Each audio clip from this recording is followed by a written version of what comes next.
कि आप तीसरी क्लास से घर से कोई भी फीस नहीं लिया आपने, तो आप कैसे अर्न कर रहे थे, आपका सोर्स क्या था? देखिए, जब मैं तीसरी क्लास में था तो तीसरी क्लास से पांचवी क्लास तक ऑनरेबल श्री गया प्रसाद गुप्ता जी थे।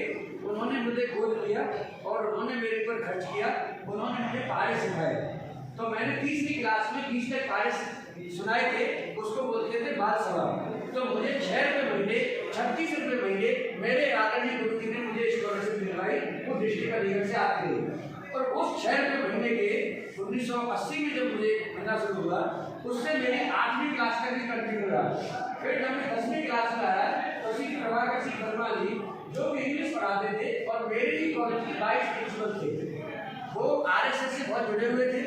उन्होंने मुझे अपने घर पर रख लिया था और काम लेता तो उनके पास में भैंस थी, तो चारा लाने के लिए मैं चारा ला करके काट दिया करता था और लाजा करता था, तो दूध निकलता था। उन्होंने मेरे साथ किसी भी तरह का नहीं किया, वो अपनी दूध मुझे ही पिलाते थे और बच्चे की तरह रखा और मुझे पढ़ाया।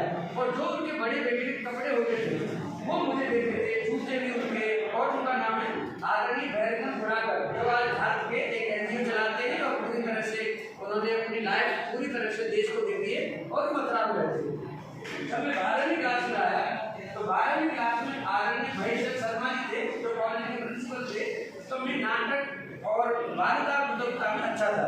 तो देश के आर्थिक विकास में बढ़ती हुई जनसंख्या बाधक नहीं है, ये मुझे नेगेटिव टॉपिक मिला था। फिर भी मैं इसमें सबसे मतलब वहाँ पे नंबर बन पाया और मुझे उस जमाने में 720 रुपये का कलेक्शन हुआ, जिसके बाद थे वैसे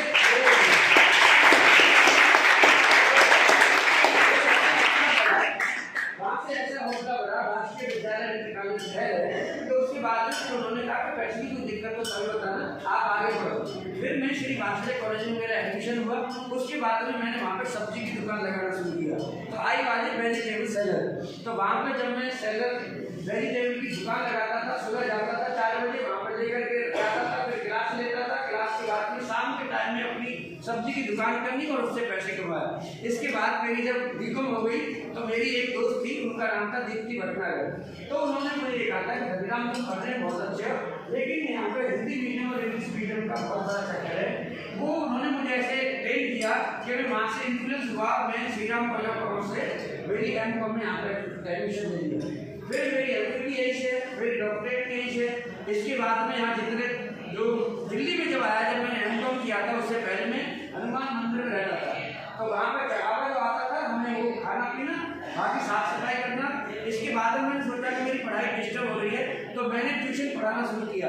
तो मेरे पास में जब तुम्हारा जन्म भी नहीं हुआ होगा 1999-2000 में, मैं एक मेरे पास रुपया वाहन था, उससे लगभग 20,000 रुपये महीने ट्यूशन के उस समय में खर्चे कर रहा था। पढ़ा के ट्यूशन के 20,000 रुपये महीने 2000 में। तो कुल मिला करके यहाँ से भी मेरी पढ़ाई लिखाई की वो सेल्फ फंडेड है, उसमें किसी भी तरह का किसी का भी कोई भी कंट्रीब्यूशन नहीं है। हाँ, मानसरोवर हॉस्टल में एक जिस टीचर ने मेरी फीस भरी थी, उनके 5,600 रुपये मैंने अपने जैसे ही राम ने मेरी पापा ने अपनी भैंस भेजी उससे कलेक्शन करा और उनको दे दिया।